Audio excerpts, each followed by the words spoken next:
Good morning. This is the topic number 9 of General Biology 1 photosynthesis.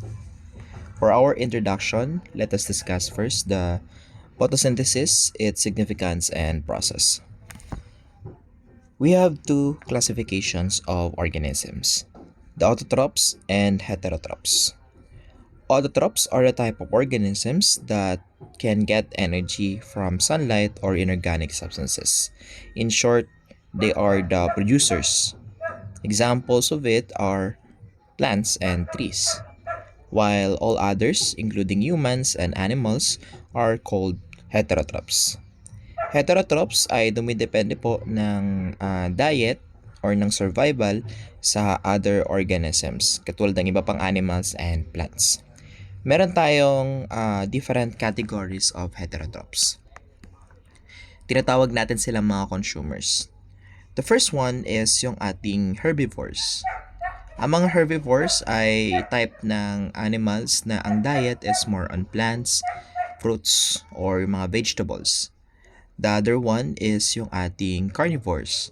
Ang mga type naman ng animals na under ng category ng carnivores ay ang diet is more on meat. While omnivores naman, pwedeng ang diet nila is more on plants or vegetables or fruits or pwede rin namang meat. Plants, tinatawag din po natin silang phototropic.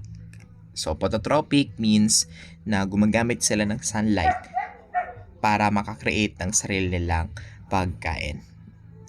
And at the end of that process, yung plants natin will now produce a molecule that is rich in energy like glucose and ATP. Glucose and ATP are the products of photosynthesis. Technically, ang ATP po ay manggagaling rin naman sa glucose.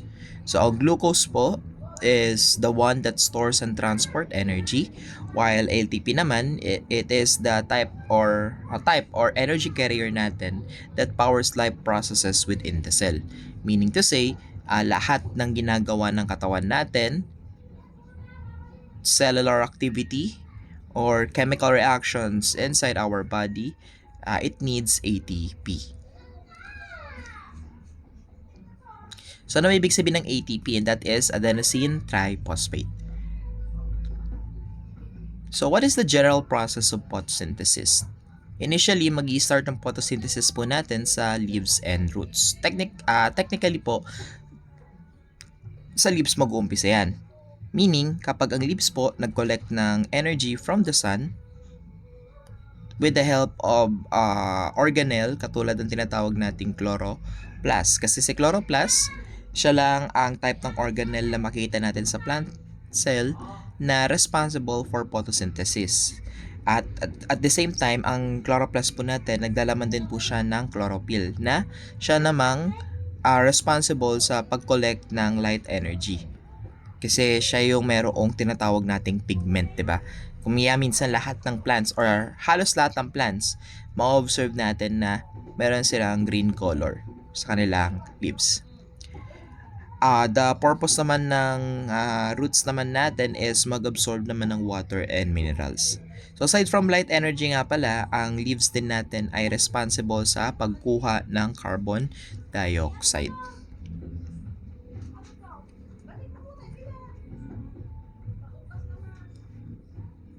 So, with the help of that parts of our plants, yung ating leaves, yung ating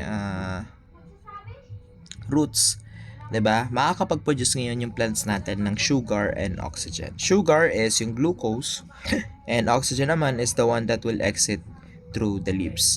So, paano po ma-release yung sugar and oxygen po natin? So, ang oxygen is mag-exit through the leaves kung saan din po pumasok yung ating carbon dioxide kanina. 'Di ba? So, sa leaf pa din siya papasok at lalabas. So, what specific part ng leaf po natin? And that is stomata. 'Di ba? Yung small opening yon sa leaves po natin kung saan pumapasok ang ating mga oxygen, or carbon dioxide. So, kung i-observe ninyo yung dahon, sa ilalim ng dahon o yung ating lower epidermis, mas maraming mga stomata doon kaysa sa stomata na present sa upper epidermis.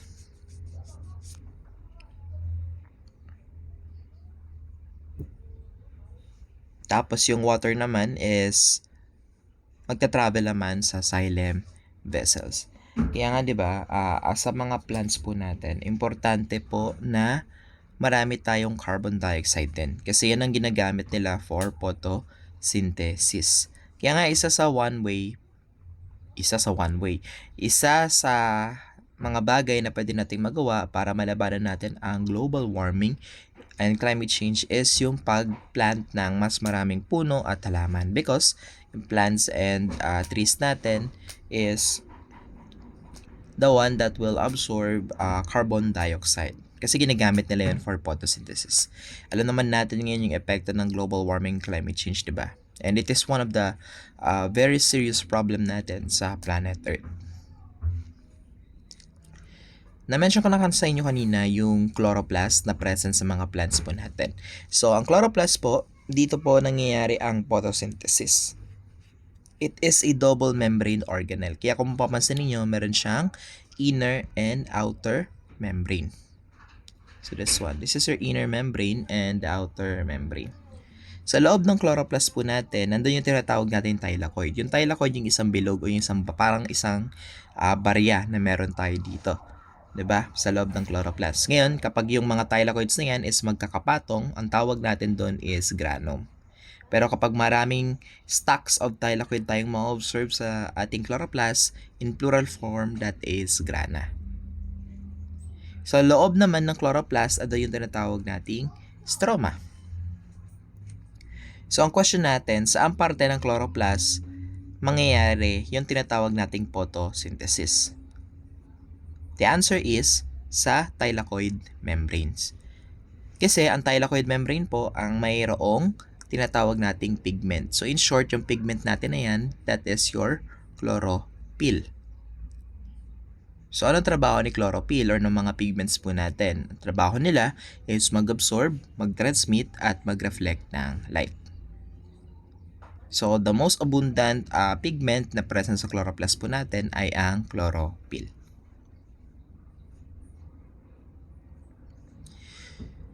In terms of pigments naman, tulad na na-mention ko sa inyo kanina, ang pigments po, they are the one that will absorb visible light, each capturing different wavelengths. Kung i-observe ninyo itong diagram ko, meron ako ditong parang leaf na kung saan meron tayong tawag dito, white light na tumama doon. So, ang white light po natin ay nanggagaling po sa sun. Remember, ang white light po natin ay binubuo ng 7 different colors. So, kapag magkakasama yung 7 colors ng light na yan, nagpo-produce siya ng white light. Now, kapag tumatama siya sa isang bagay, kung ano yung tinatamaan niyang bagay, meron tayong makikitang kulay sa bagay na yun. 'Di ba? Iba't ibang kulay yan, depende sa kung anong object yon. For example, yung dahon tinamaan ng white light. Yung green na color sa 7 different colors na meron tayo sa white light, yun ang kanyang i-reflect. And the rest of the color naman is i-absorb ng ating dahon. So yun po, yun nangyayari kaya tayo nakaka-perceive ng green color. For example naman, in the event na tumama naman yung white light natin doon sa dahon ng isang halaman na kakaiba ang kulay, for example, color yellow or color orange, for example lang naman, ang nakikita nating kulay is yung kulay na nire-reflect niya doon sa white light. Then the rest of the color katulad ng red, 'di ba, ng green, ng blue, indigo is ina-absorb naman. So, yung pigment na yan, ang isa sa pinaka-essential component ng chloroplast po natin para makapag-capture siya ng light energy from the sun. And syempre, para matrigger yung process of photosynthesis. We have two types of chlorophyll, the chlorophyll A and the chlorophyll B. So sa chlorophyll A, always remember its function is more on conversion of light energy into chemical energy. While chlorophyll B naman is a secondary pigment that the function is more on the absorption of light in the green wavelength and enhancing energy absorption for photosynthesis. So meron din tayong iba pang chlorophyll or pigment na ma-observe sa mga plants po natin.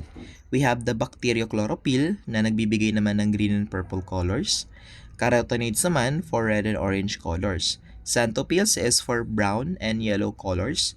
Picoerythrin sa mga red algae natin and cyanobacteria that gives a red color. And phycocyanin naman sa mga blue algae and cyanobacteria pa rin that gives a blue color.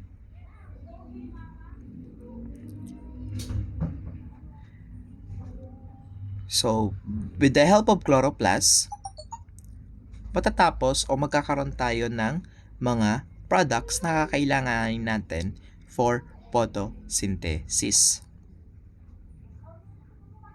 And this is the chemical equation for photosynthesis. So always remember, we need 6 molecules of carbon dioxide and 6 molecules of water, which will produce glucose or yung C6H12O6 po natin, and then yung ating 6 molecules of oxygen. So, ang carbon dioxide, manggagaling po to sa ating environment. Ito yung ina-absorb ng plants po natin.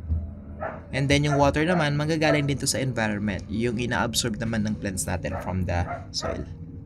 So, at the end of the process, with the help of sunlight, magpo-produce ka ngayon ng glucose, and in return, magpo-provide siya ng oxygen po sa atin.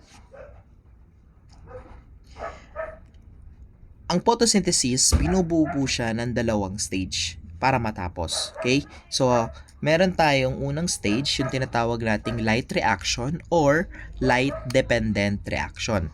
Bakit siya tinawag na light reaction? That is because dito po gumagamit ng light energy from the sun. And nangyayari ang light reaction sa thylakoid membrane. So, kung andito yung ating thylakoid, sa loob ng chloroplast po natin, kung titingnan natin siya in molecular level, ito po yung makikita natin.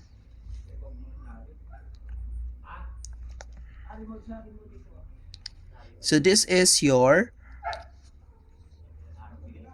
thylakoid membrane. At sa thylakoid membrane, hinati po natin siya sa photosystem 1 and photosystem 2. Sa process, mangunguna po si photosystem 2 bago si photosystem 1. Pero bakit nauna si photosystem 2 bago ang photosystem 1? Diba? Kasi number 2 siya, ba't siya mauuna? That is because nung pinag-aaralan po nila ang thylakoid membrane, una nilang discover ang photosystem 1.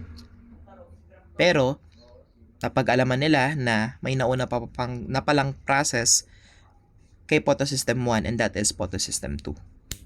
Kaya hindi na nila binago yung pangalan to avoid confusion. So let's start with the process of light reaction. So syempre, light reaction, mag-uumpisa ka sa photon. Ang photon, yun po yung light energy na nanggagaling sa sunlight po natin. Now, yung photons or yung sunlight po natin tumama sa tinatawag nating light harvesting complex. Ito po yan, light harvesting complex. Pagpapasapasahan siya ng light harvesting complex hanggang sa makarating siya sa P680 ng ating reaction center. Siya yung mag-absorb ng energy sa photosystem 2. Aside from that, kakailangan din ng ating light reaction ng H2O or water. Mag-undergo siya ng process of photolysis. Mag-i-split si water, maghihiwalay si water, maghihiwalay yung hydrogen and oxygen po natin, then magbibigay yan ng tinatawag nating electron. Okay? So, meron ka ng energy sa P680, tapos meron ka ng electron na nanggaling sa photolysis ng ating water. Yung oxygen, hindi siya kakailanganin, i-release lang din siya sa environment, and then yung hydrogen naman po natin, gagamitin natin dito sa process na to, na i-discuss natin later. Ngayon, sa P680, magkakaroon siya ng energy. May excite si electron, pupunta siya sa primary electron acceptor po natin. Dito po tatamba yung ating electron na merong energy. Bago siya mag-proceed o pumunta sa tinatawag nating ETC or yung ating electron transport chain. Pagpapasapasahan yan ni PQ, ang tawag natin sa unang bilog, B6F,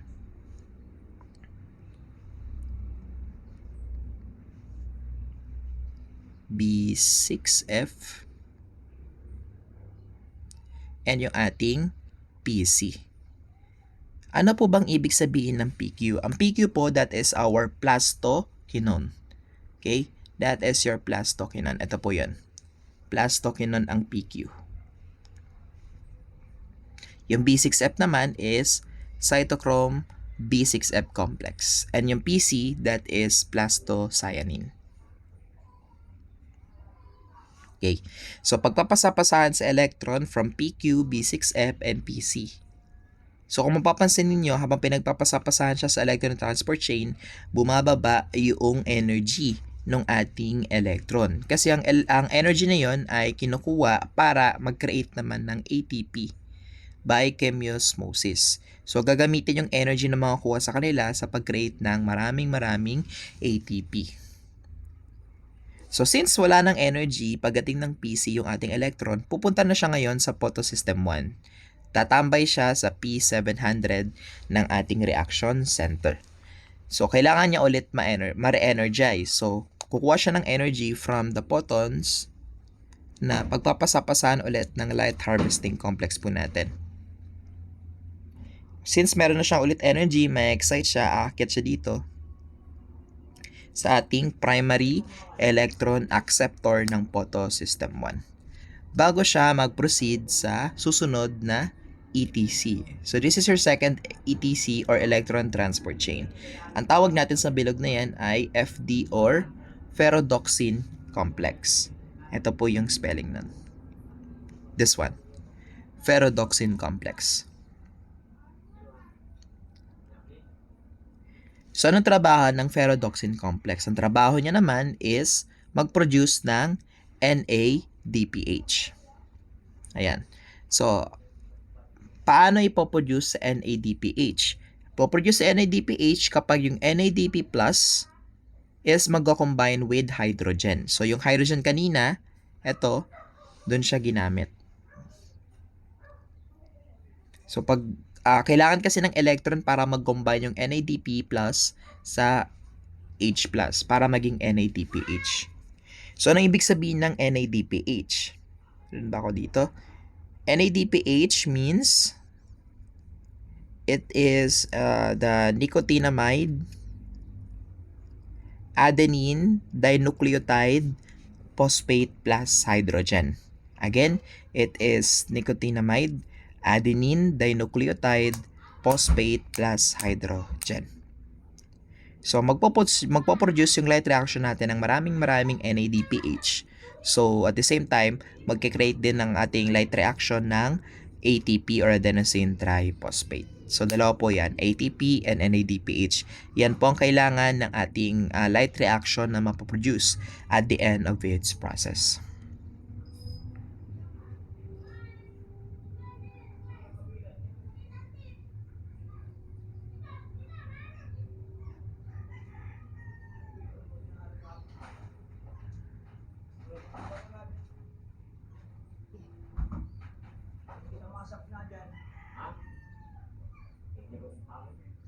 Next natin is yung ating dark reaction. It is the second stage of the photosynthesis, also known as light independent phase or light independent reaction, which involve the Calvin cycle. Itong Calvin cycle or dark reaction po natin is named after its discoverer, American biochemist Melvin Calvin. So, kung kanina yung ating the light reaction takes place in the thylakoid membrane, ang Calvin cycle naman takes place in the stroma of our chloroplast. The chemical energy na na-produce natin from the light reaction, which are the NADPH and ATP from the first process, di ba? Gagamitin naman siya ngayon dito sa dark reaction to make glucose. Nahati sa tatlong phase yung ating dark reaction. yung carbon fixation, reduction, and regeneration. So, i-summarize lang natin yung ating dark reaction. So, again, nangyayari po ito kapag nasa stroma na part na po tayo ng ating chloroplast. And syempre, hindi niya dito kailangan ng sunlight.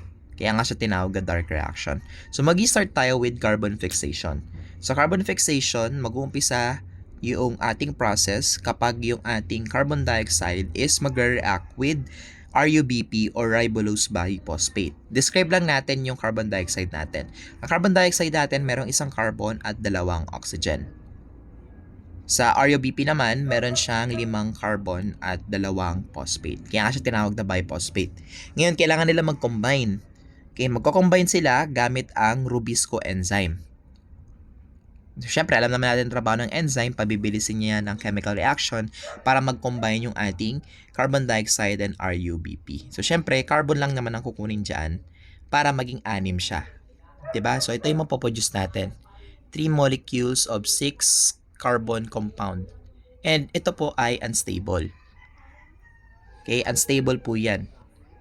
Yan mapoproduce na 3 molecules of 6 carbon compound. Kapag unstable po siya, technically, mahahati po siya sa dalawang group kaya makakapag-produce ka ngayon ng 6 molecules of 3-PGA or phosphoglyceric acid. So, kita naman natin, 6 yung ating molecules ng 3-PGA or phosphoglyceric acid. After po niyan, papasok yung 6 na ATP na nanggaling sa light reaction. Iko-convert niya si 3-PGA, i-convert niya yan into BGP or biphosphoglycerate. 6 molecules of biphosphoglycerate. Okay? Then after that, papasok naman ulit si 6-NADPH na nanggaling sa light reaction.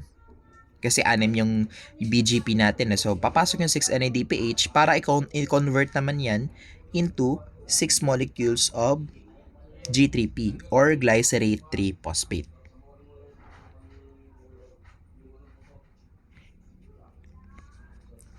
So, once na ma-convert na into 6 molecules of G3P or glycerate 3-phosphate, yung 5 dyan, magpo-proceed sa susunod na process. Pero, magre-reserve ka ng isang G3P. Okay? Kailangan pa kasi ng isa pang cycle. Kailangan pa tayo makakuha ng isa pang G3P sa isa pang cycle para tayo ay makapag-produce ng glucose. Ngayon, yung 5 G3P, ito po, yung 5 G3P natin, gagamitan ng 3 molecules of adenosine triphosphate. So, magkakaroon ng reaction between these two types of molecule, yung 3 ATP plus yung ating 5 molecules of G3P. So, dito papasok yung tinatawag nating process of regeneration. Okay. Magre-regenerate siya, babalik siya sa pagiging RUBP or ribulose biphosphate. So, saan nanggaling yung ATP? Again, ang ATP nanggagaling po yan sa ating light reaction. Then, maulit yung process. So, meron ka na ulit dibang panibagong molecules ng RUBP or ribulose biphosphate. So, makikipag-react ulit siya with 3 molecules of carbon dioxide with the help of Rubisco enzyme. And then, magpo-produce ka naman ngayon ng tinatawag nating 3 molecules of 6 carbon compound which are unstable. Since unstable siya, mahati po siya into 2 groups kaya magkakaroon tayo ng 6 molecules of 3-PGA or phosphoglyceric acid. Ngayon, papasok si adenosine triphosphate, 6 molecules yan, para i-convert yung 3-PGA natin into BGP. So, dito na papasok yung reduction po natin. Then, yung BGP natin, papasukan or gagamitan naman siya ng 6 molecules of NADPH from the light reaction para mag-convert naman siya into 6 molecules of G3P. Ngayon, meron ka ng panibagong set ng mga G3P. Yung 5, magpo-proceed ulit sa next process, which is yung regeneration process po natin. Tapos, magre-reserve na naman tayo ng isa pang G3P. So, since nakadalawang cycle na tayo, first cycle, meron tayong G3P. Second cycle, another G3P. Pag pinagsama natin yan yung magiging glucose po natin. Pero yung natitirang 5, gagamitan ulit natin siya ng 3 ATP para mag-undergo ng regeneration, babalik siya sa pagiging RUBP. And then, yung cycle lang is mauulit ng mauulit. So, that is the process of dark reaction. For your output, you're going to illustrate photosynthesis, the light reaction versus dark reaction. So, mag-drawing kayo ng light reaction sa isang bond paper and dark reaction sa another bond paper. You're going to draw the process and label the component of your illustration, and you're going to describe or explain the part of the process in your own words. Okay, so dalawang bond paper po ang gagamitin para mag-drawing ng light reaction and dark reaction. Then at the same time, you need to explain your diagram in your own words. And that is your not final output, that is your output for this topic. Kailan po ang deadline of submission? Tomorrow po, November 19, 2024. So please watch this video.